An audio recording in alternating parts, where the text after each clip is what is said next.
Good morning, everyone. Happy Easter. My name is Karen Marcus, and I'm your lay leader today, and it's my pleasure to welcome you all to this Sunday service of the Unitarian Universalist Fellowship of Lower Bucks. We thank you for choosing to be here today. It is a choice, and we are very glad that you're here, both in person and on Zoom.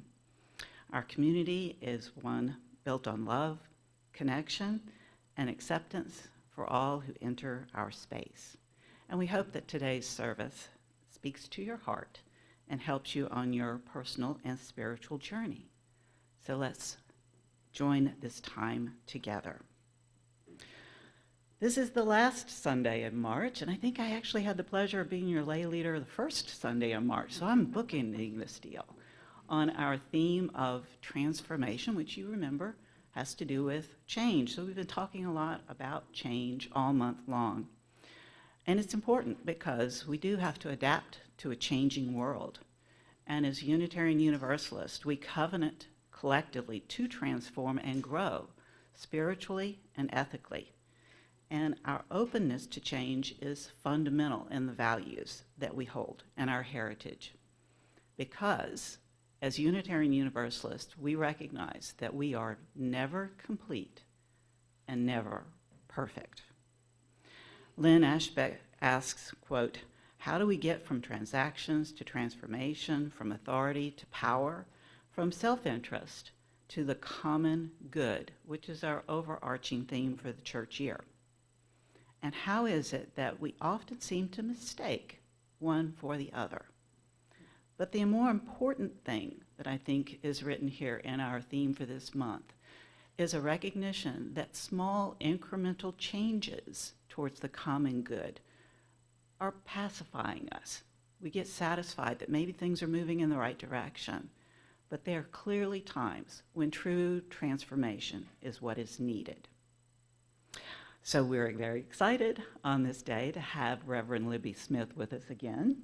You know, we know her well, but for those who don't know her as well, she was our full-time minister from 2007 to 2013. She's now retired, but we're grateful that she periodically comes back and delivers wonderful messages to us from our lectern. I've been educated, it's not a podium. Her sermon title today is Beauty from Brokenness, which I think is a great theme for today's Sunday and the spiritual church things that are going on this time of year. Libby reminds us that ancient spring stories, both pagan and Christian, remind us that joy can be born out of sorrow, life out of death, and beauty out of brokenness. So, together we're going to celebrate the possibilities for transformation that surrounds us on this Easter season. But before we begin, let's have a musical prelude that Jim will provide for us. No? Oh, we have a recording? It wasn't written in my script, so excuse me. Avi will be giving us our musical prelude. Turn, turn, turn. Good morning. We begin our service today with a song performed by the Byrds and written by Pete Seeger based on a biblical passage in the book of Ecclesiastes. And as we start to move forward into this season of spring, we are reminded that there is a season for everything.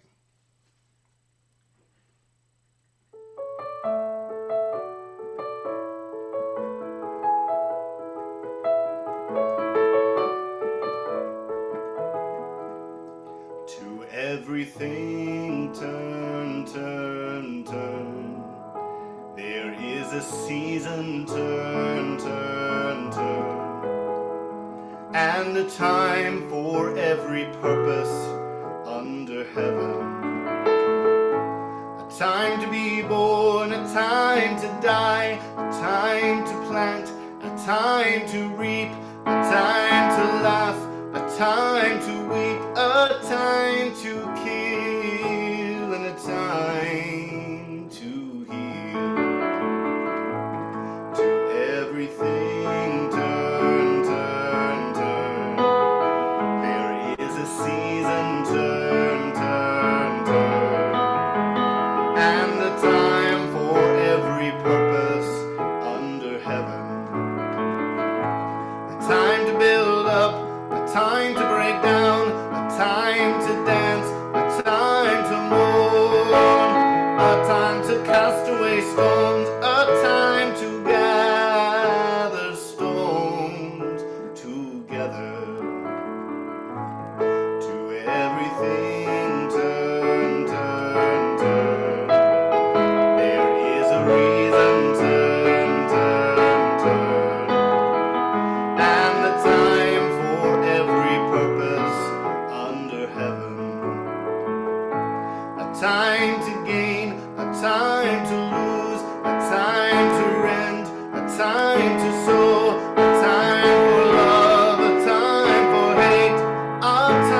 enter heaven.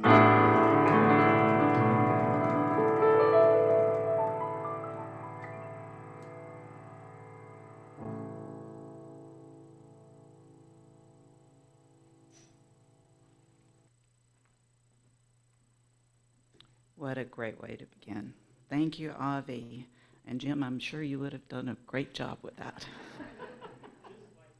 Just like that. But now, I didn't prearrange it, but I'll ask my husband, Mike Marcus, to come up and help me with lighting the chalice. And he'll stay here with me as I read the words of Reverend Jean Lloyd in a little script here called Alleluia. At last, we are here. After a long winter, we can say enthusiastically and without second thought, Alleluia. Alleluia, spring is here in all her glory. New life begins, the earth and its creatures are resurrected from their dens of hibernation and dark slumber.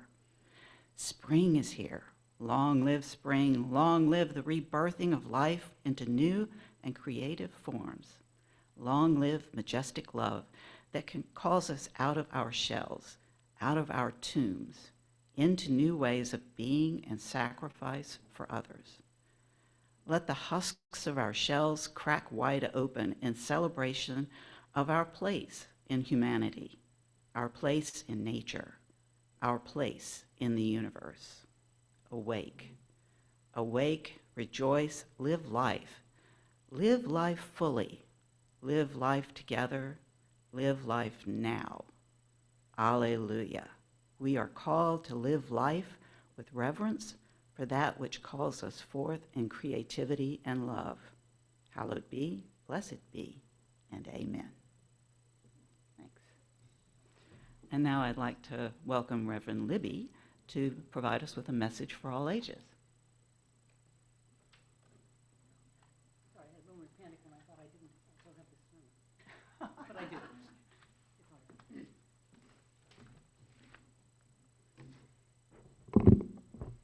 This story is about a boy named Julian. And that's really all I know about him, except that he loves music. And if Avi had been here in person this morning, he would have helped me with some of the music in this story. But as it is, I'll just sort of sing it a cappella when we get to those bits. Because it didn't occur to me when I realized he wasn't here that Jim might be with his guitar. It would have been you don't happen to know the Bells of Norwich, do you? Worth a try. It's a very simple little tune, but no, there you go. Julian pulled his cap down further over his ears and wrapped his scarf tighter against the wind.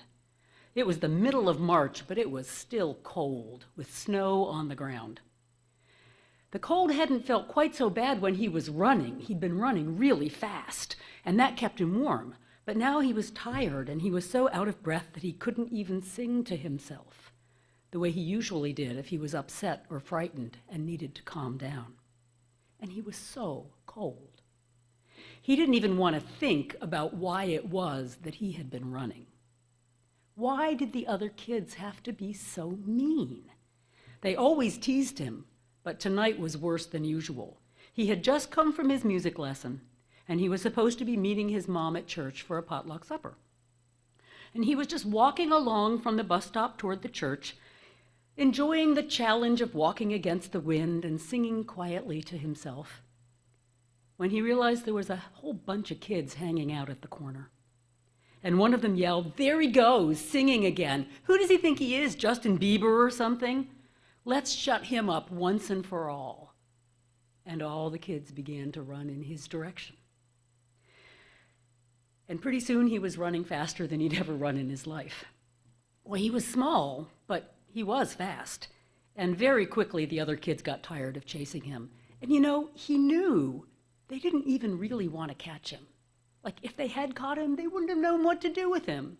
He even managed to smile thinking about that. But after they walked off, calling back over their shoulder that he'd been lucky this time, but just wait till next time, Julian just felt awful. He didn't feel lucky at all. The part that really hurt was that he didn't understand why they picked on him. He was smart enough, but he wasn't so smart as to be weird. He was okay at sports. He wasn't great, but he could hold his own. He felt like a pretty normal kid, but for some reason the others had decided that he was the oddball, and they never let him forget it. And he knew that singing all the time only made it worse. It gave them something to use to make fun of him, but he couldn't help it. He just loved to sing. He sang in the choir at church, and he sang in the chorus at school, and he sang in the shower, and he sang when he was walking down the street. There was always a song in his head, and he just couldn't stop it from coming out. Like tonight, Julian had just learned a new song, and he especially liked it because it had his name in it. It was about the Tower of Julian. He didn't really know what that was, but he figured out from the song that it was in a place called Norwich, and someone had told him that it was named for a woman who lived a long time ago who was called Julian of Norwich. And he figured there had to be bells in the tower because that was the name of the song, the Bells of Norwich. It was a happy song. It made him feel good to sing it. So as he started walking again, he began singing to himself, hoping it might help him feel better. Ring out, bells of Norwich, and let the winter come and go. All shall be well again, I know.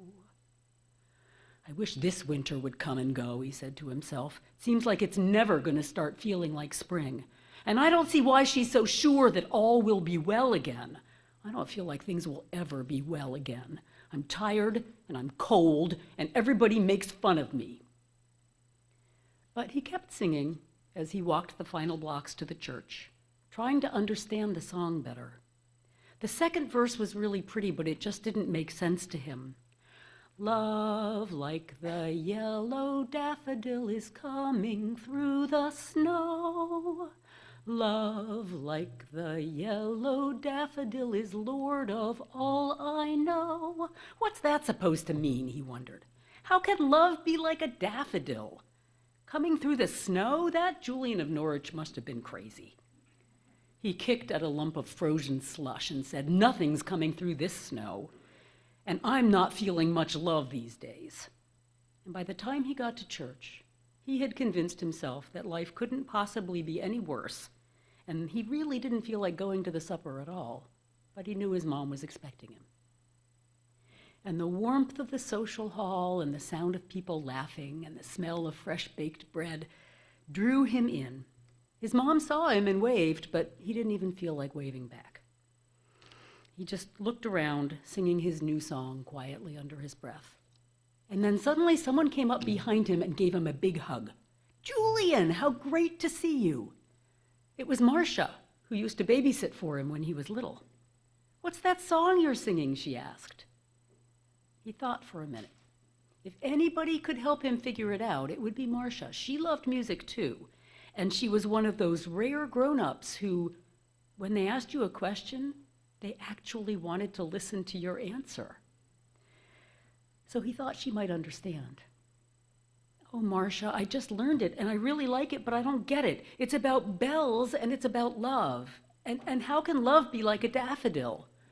Marcia burst out laughing. Sounds like the Bells of Norwich, she said. That's one of my favorite songs. But what don't you understand? Well, said Julian, it says that love, like the yellow daffodil, is coming through the snow, and then it says that all will be well again. But how does she know that, and what does that mean? Marcia thought for a minute.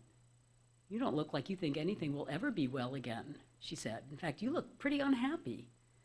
But, what I think the song is saying is that sometimes we feel like we're in the middle of winter, not just in the world outside, but inside ourselves, in our hearts, in our spirits. Sometimes we feel all frozen, as if we'll never be happy again. Julian nodded. He had a lump in his throat, and he didn't think he could talk. Well, Marcia went on, even during winter, when the world is frozen, the flowers are down there, getting ready to blow and grow and bloom in the spring. And sometimes they start to come up even before the ground is thawed and the ice melts. And our hearts are like that too. The way the daffodils can poke their way up through the snow, our hearts might feel frozen, but down underneath the cold part, the love is there waiting to break through. And it's stronger than the cold, just like the daffodil is stronger than the snow. The Julian who wrote that song, or who wrote the words that that song is about, believed that love was stronger than anything. Julian thought about that. So when the song says, "Ring out bells of Norwich and let the winter come and go, all shall be well again, I know," what does that mean? Well, with the winter, we know it will come and go. I mean, no matter how long and hard the winter, spring always comes. And the song is reminding us that that's true for our hearts, too. No matter how cold or sad we feel, if we look for the love and wait for it, spring will come for our hearts, too. Julian made a face. "That's really mushy," he said. Then he thought for a minute. "But I hope it's true." Marcia smiled. "Give it time," she said. And then she reached out to a nearby table and broke off a chunk of warm, fresh-baked bread. "And there's nothing like good food and company to help it along," she said. "Come on, let's go say hi to your mom." Julian took a big bite of the bread and felt a smile start on his face. "Okay," he said, and they did. Now, I think there is an activity for the children if they would like to go off and be part of that. You're also welcome to stay in the service if you're more comfortable staying with your families.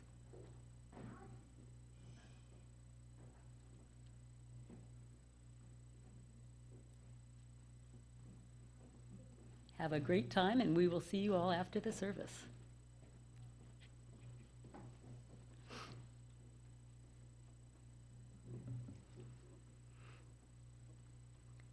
The reading this morning is just a little more serious than the story.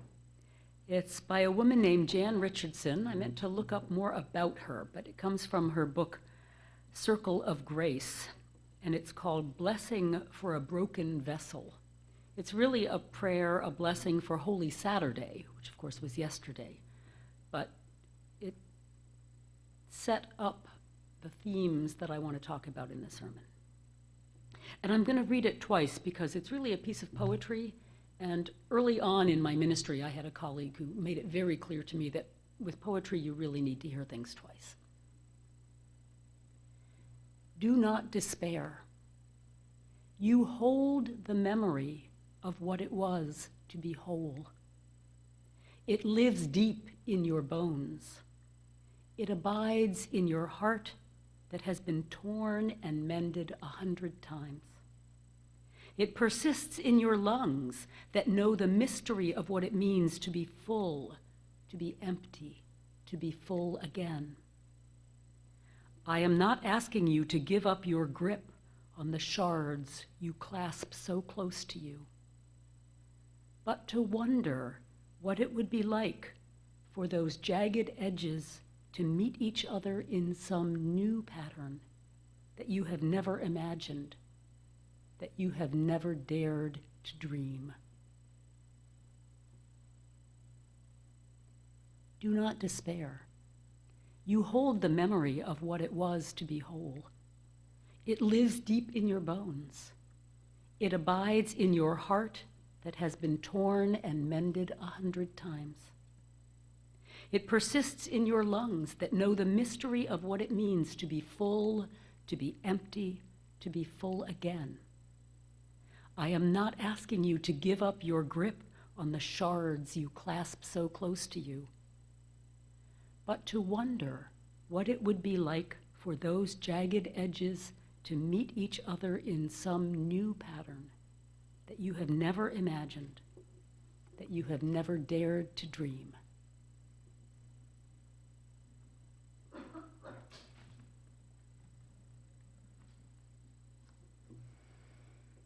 At this time, we'd love to share our gifts with others in our community through our split plate. All the month of March, the recipient of our split plate donations has been the UUSC.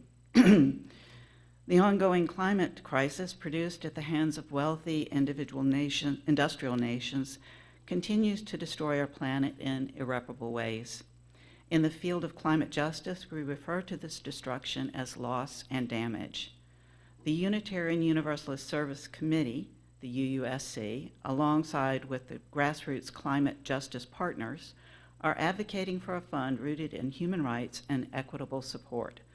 We are committed to transforming the Loss and Damage Fund into a symbol of unity and fairness, offering direct, unrestricted aid to communities in need. Please be generous.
Has been given with love and received with gratitude. Thank you for your generosity. And I loved that little interlude. That was one of my favorite pieces. That actually was played at our wedding. Yeah? Okay. So now we'll have another musical interlude from Avi, Broken into Better Shape.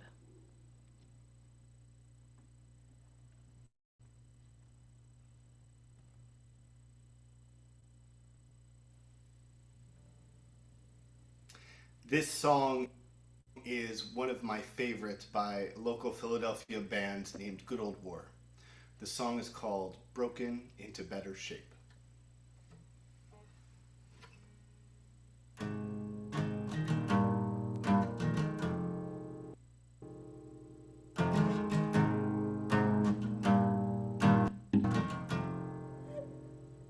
The darker the night, the brighter the stars.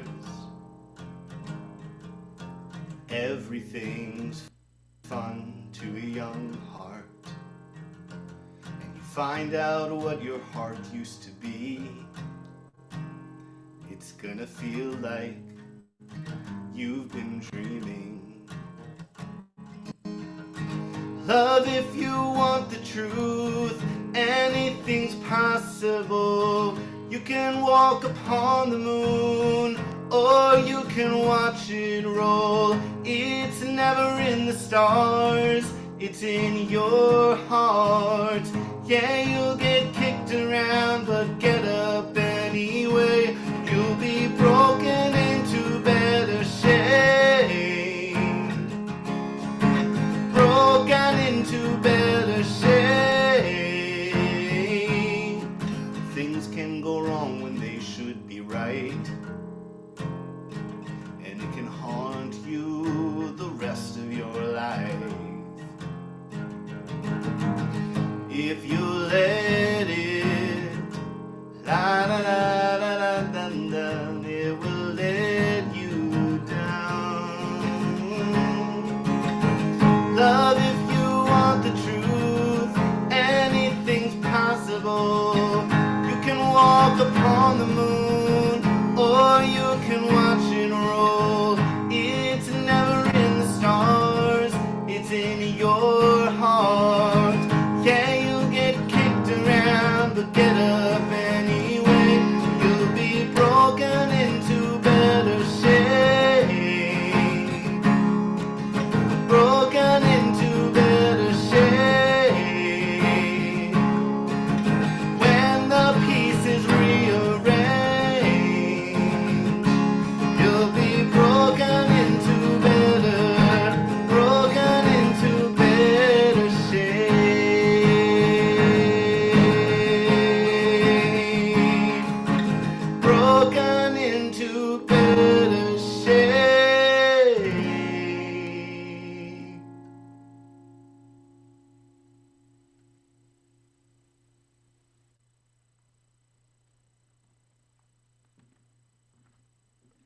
don't know how he does it. He always finds something that's so exactly in line with the theme of the morning, even when we haven't communicated well. It's a gift. It's a gift. Well, unlike in Julian's song, our daffodils didn't have to come up through the snow this year. But they did get snowed on after they were up. They often do, and they never seem to mind. They just keep on glowing out there through the snow, reminding me that winter may continue to threaten, but it can't hold back the spring. There's a reading I remember from some UU minister years ago, or it may have been a poem that just wound up in my folder of readings, I can't remember now, but it has the line that refers to the restless surge of upward straining life. The restless surge of upward straining life. That for me is a great beginning for summing up the meaning of Easter. Out of the darkness, out of the cold, out of the stillness of winter, new life is determined to make its way into the world. It's true in a literal sense with the changing of the seasons, and it's true in a metaphorical sense with the renewal of hope and the lifting of our spirits. But there are really two distinct stories that we tell at Easter time.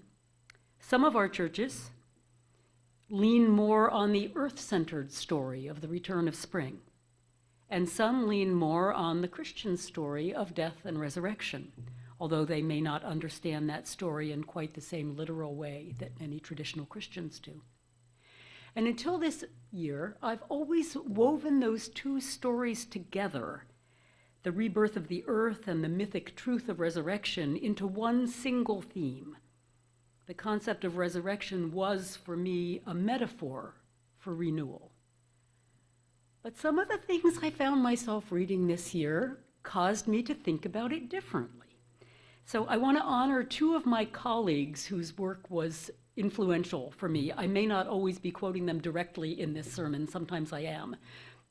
But I need to acknowledge that their writing influenced my thinking through the whole thing. One is the Reverend Francis Manley, who's the Minister Emerita, retired, of the UU Church of Niagara. And the other is the Reverend Lynn Unger, who is a poet and the former Minister of Lifespan Education for the Church of the Larger Fellowship.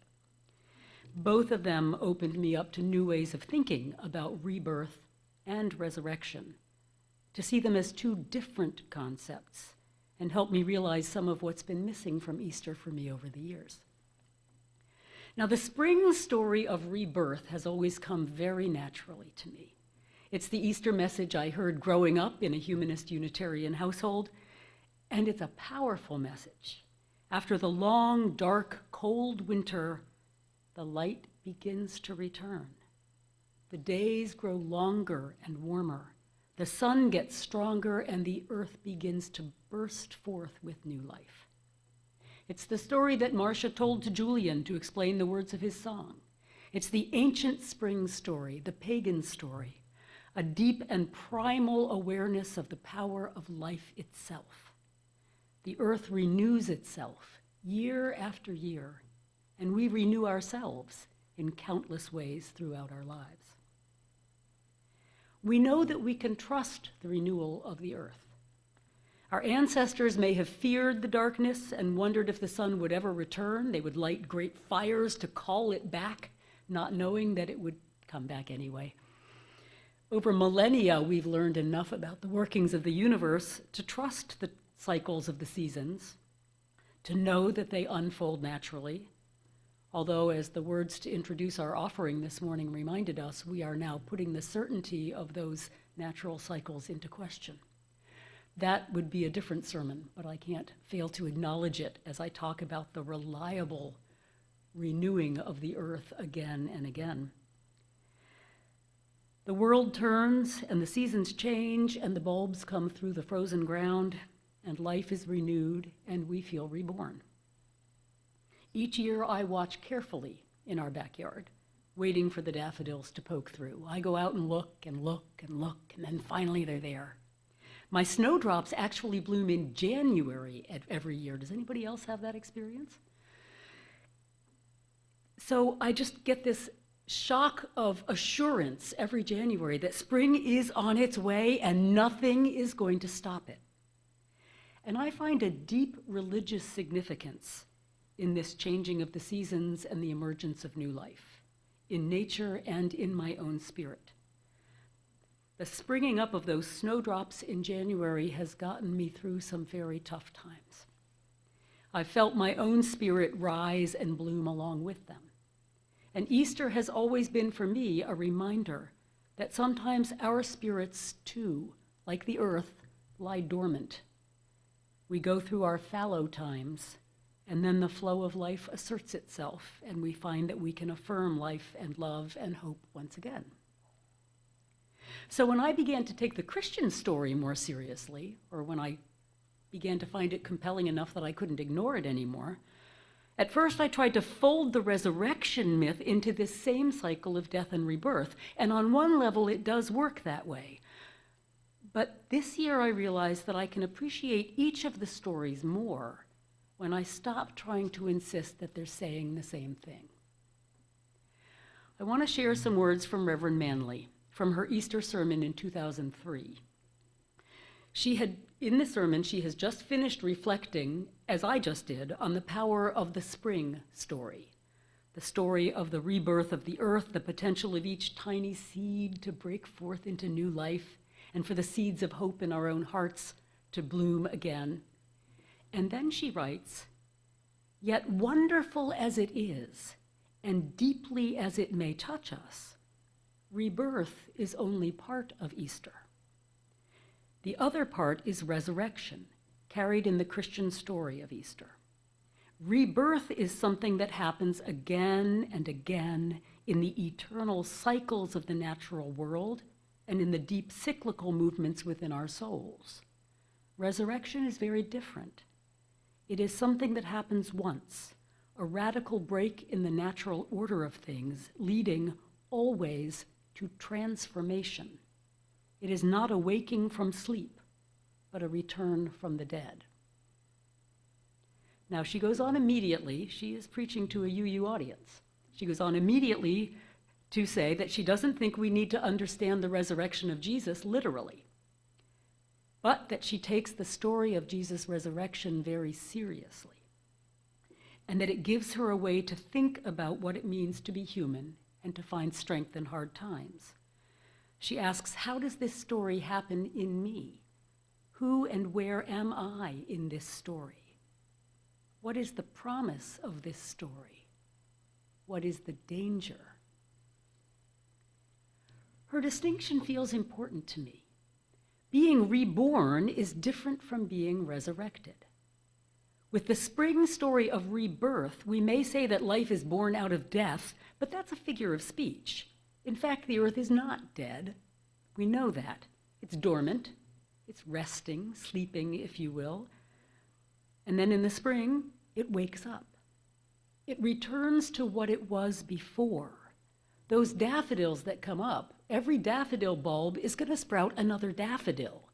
It's not going to become something new and different. It's a beautiful, powerful, life-giving renewal, but it's not a transformation. It doesn't change. Now, there are times when we are reborn, when we come back to ourselves. I've had periods of depression when I thought I would never again feel hope or joy. And then something somehow has allowed me to wake up again, to reclaim my belief that life is beautiful despite its pain, that the daffodils will come through the snow, that love is real. I've emerged from a spiritual winter into a spiritual spring. I've woken up, I've come back to myself.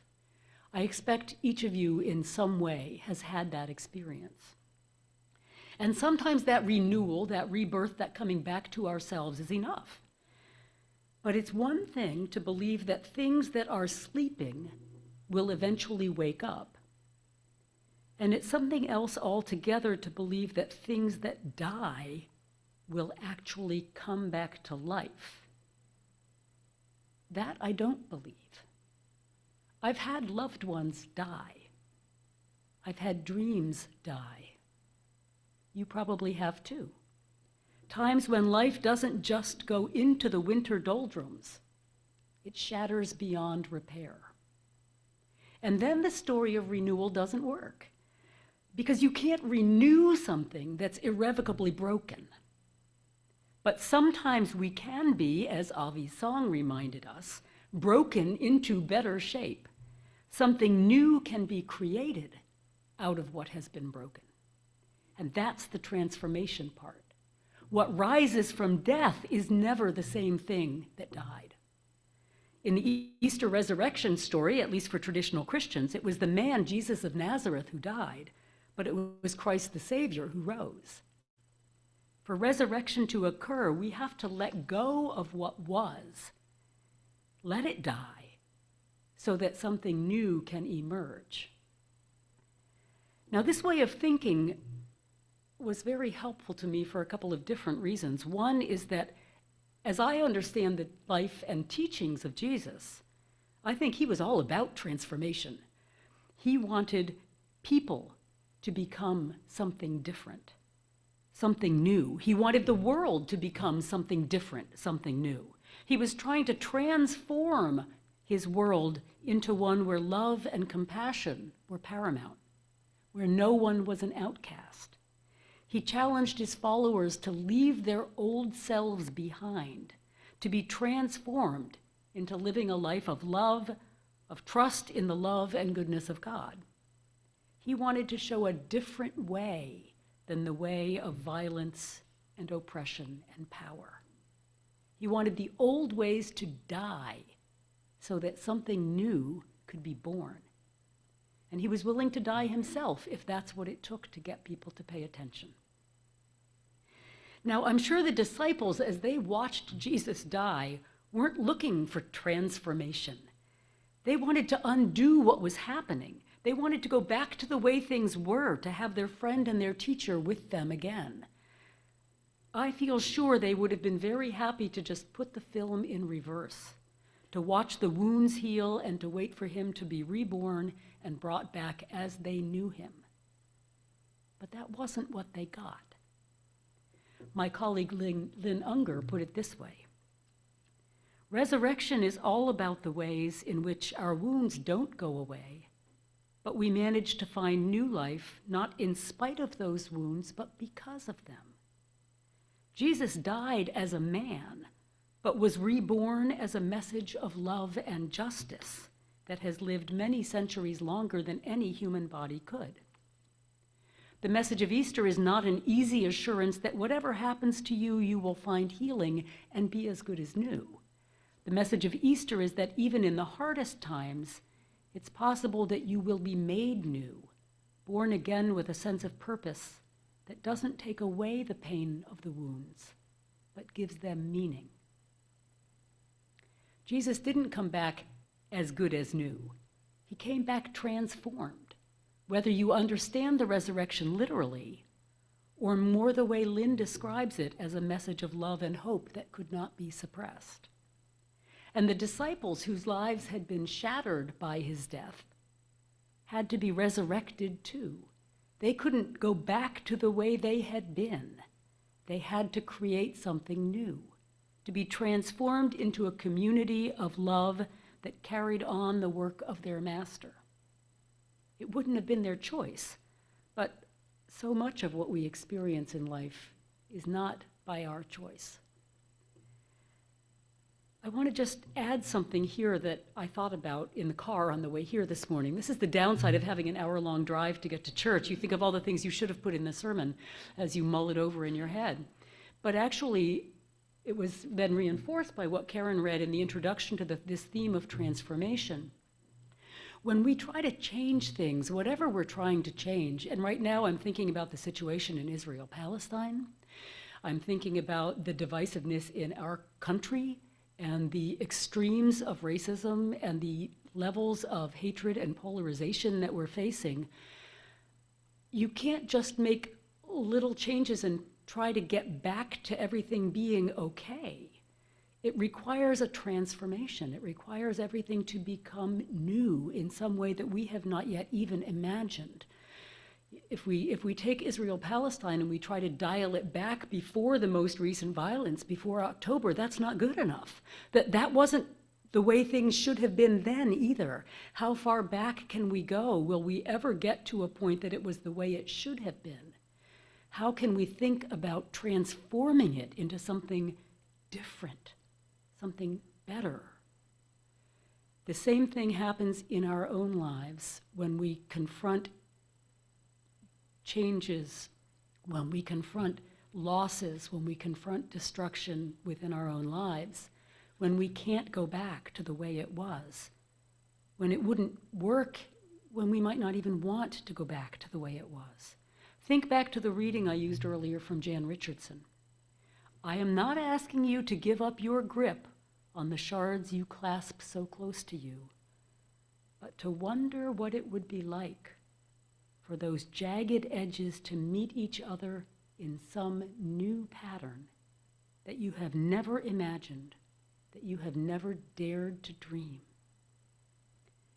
That, for me, is the missing piece in the typical UU Easter celebration of spring and renewal. What about the times when we know that things can't be renewed the way they used to be? When we feel as though our lives have broken into pieces? Can we see the possibility for those jagged edges to meet each other in some new pattern that we have never imagined, that we have never dared to dream? I think now that the story of Good Friday and Easter is categorically different from the story of winter and spring. That they, for me, spiritually live side by side as gifts to me as I think about my own life. The Good Friday and Easter story reminds us that even after we have been broken, shattered, even after loss or death, even after the worst of tragedies, something new can emerge. And then I wanted to give you the perfect example here. Maybe Israel-Palestine is the perfect example. As I thought about what I might use as an example, everything I came up with was either just much too trivial or way too personal to share from the pulpit. So I'm going to ask you to provide examples in your own mind from your own lives, because I'm sure you have examples of times when things broke apart in a way that couldn't be put back together, and you had to create something new or allow something new to emerge. Remember Reverend Manley's questions. How does this story happen in you? Who or where are you in this story? What is the promise of this story? What is the danger? I love that she asks, what is the danger? Because it may be liberating to think about transformation, but it also can be really scary. Most of us don't like change, and transformation means opening up to something that we can't yet anticipate, that we don't understand. We don't know how it's going to go. We have to loosen our grip on those shards that we cling to, the remnants of what was, in order to move forward to something new. And all that we know is that things won't be the way they were. So I need both the stories. I need the renewal of spring, reminding me that I can trust the cycles of the seasons and trust the cycles of my own heart and spirit, that I can go through fallow times and emerge into a renewed and familiar sense of life and hope and joy. And I need the story of Easter, reminding me that when I feel shattered beyond repair, the pieces of my life can take a new shape if I can stop clinging to those shards and allow their jagged edges to meet each other in some new pattern that I have never imagined, that I have never dared to dream. So may Easter remind us to dare to dream.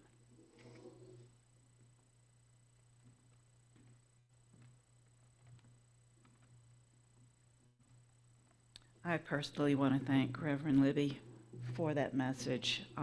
There was so much in there that really spoke to my heart and, educated me around how to think of resurrection in a new way for my own personal spiritual journey. So I hope it spoke to you as well. Now's the time in our service when we have the opportunity to share our joys and sorrows with one another and to recognize one another and lift each other up in love. So if you have something to share, I invite you to come forward to this microphone and to share that thought with us, and just ask that you be brief.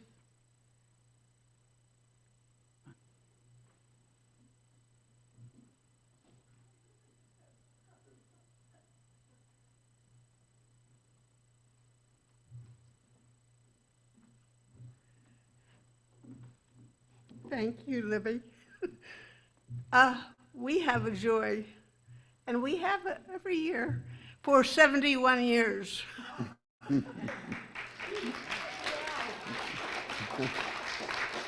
We were married on Easter Sunday 71 years ago. Now, the date is not the same because we were married on the 5th of April. And our minister looked in a book he had. I don't know how he found a book like that without a computer. And he said, well, the 5th of April will only happen once. And I guess maybe 10 years ago it was on the 5th. And he said, you won't be here then. That was the year that we celebrated only one time. Normally we celebrate twice a year. And I don't think who planned that. I know I didn't. But I wanted to say, Libby, thank you. It was a wonderful sermon, and it made me realize how lucky we are that we were married in the spring and started our journey together at that wonderful time of the year. So anyway, this fellowship has also been very important part of our life, to be part of this community. So thank you all. Thank you. And love carries on forever and ever with us. You must have been 5 years old when you got married. We were 11. As Janet comes forward, I'll just briefly share that Mike and I had the pleasure of seeing our 5-year-old granddaughter, son, and daughter-in-law for the first time in quite a while. Good morning, I'm Janet Kelly. Of course, it's always a joy to be here with Libby. Her messages always speak to my heart as well. My joy is you might have noticed, we have our grandchildren with us today. That's always a joy. And so I have a favor to ask, because Eli, the littler one, is going to have a birthday on April 6th. So I think he'll get a huge kick out of it if you guys say, hey, happy birthday. I think that will be a big deal. And because I want them to feel part of this community, because this community is very important to me. So he'll be, he'll be 7. Congrats.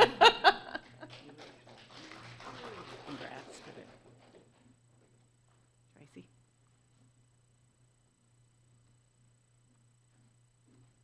Good morning, I'm Tracy. I recently shared about my father's hospitalization with sepsis and pneumonia, and he's the caretaker for my mother who has dementia. The good news is he's out of rehab and they're in their home with a lot of help from us and other people coming in, but being home is really important in helping with healing.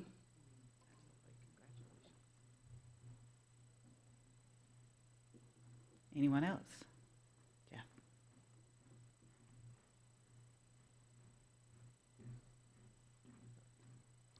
I'd just like to say that I guess when the Edwards had their 14th-ish anniversary, was it actually March 31st or just Easter? It was Easter, but if it happened to be around March 31st, which Easter sometimes is, happens to be today, on your 14th anniversary, Anne was born. So today is her birthday, so if we want to go sing for Eli and Anne at the same time, that would work.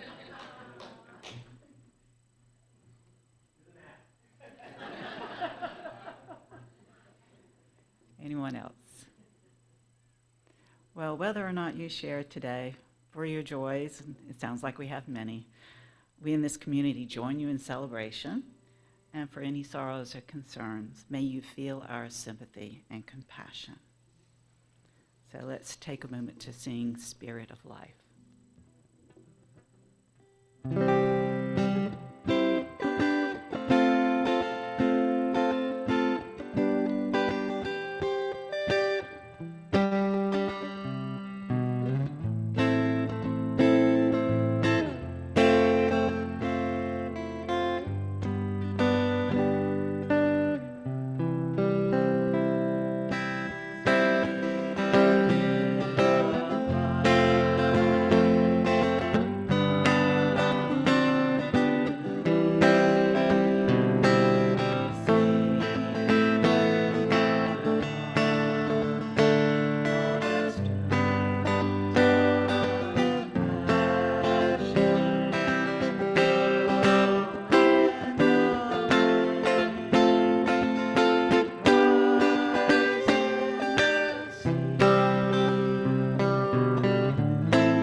And now please join me in a responsive reading by the Reverend David O. Rankin, titled Easter Morning. Dear God, Good Friday is gone, a dark day on the calendar, a time of suffering with more losses than gains and more pain than we thought we could bear. We are tired of crying, we are tired of burying, we are tired of mourning. But Easter is here, and we who survived are prepared for the turning of the year, not to escape the past, but to provide a witness for a brighter future. We are ready for joy, we are ready for love, we are ready for new beginnings. Amen. And now as we close our service, let's have a closing song, hymn 1008, When Our Heart is in a Holy Place.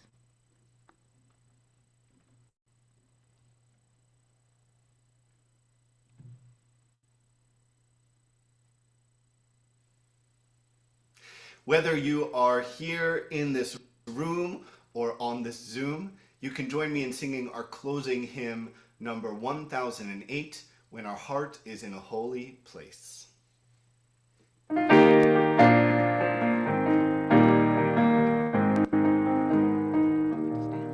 When our heart is in a holy place, when our heart is in a holy place, we are blessed with love and amazing grace. When our heart is in a holy place, when we trust the wisdom in each of us, every color, every creed and kind, and we see our faces in each other's eyes, then our heart is in a holy place.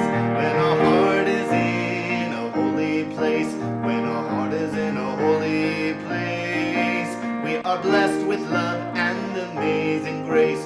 When our heart is in a holy place, when we tell our story from deep inside, and we listen with a loving mind, and we hear our voices in each other's words, then our heart is in a holy place. When our heart is in a holy place, when our heart is in a holy place, we are blessed with love and amazing grace. When our heart is in a holy place, when we share the silence of sacred space, and the God of our heart stirs within, and we feel the power of each other's faith, then our heart is in a holy place. When our heart is in a holy place, when our heart is in a holy place, we are blessed with love and amazing grace. When our heart is in a holy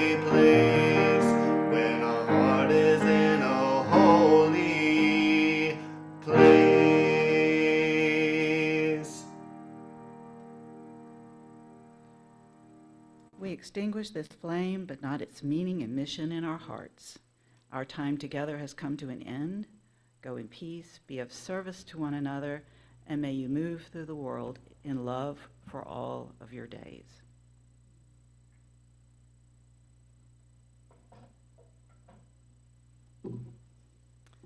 This concludes our service. For those of you who joined us on Zoom, we're glad you were with us today and hope you can join us again next week.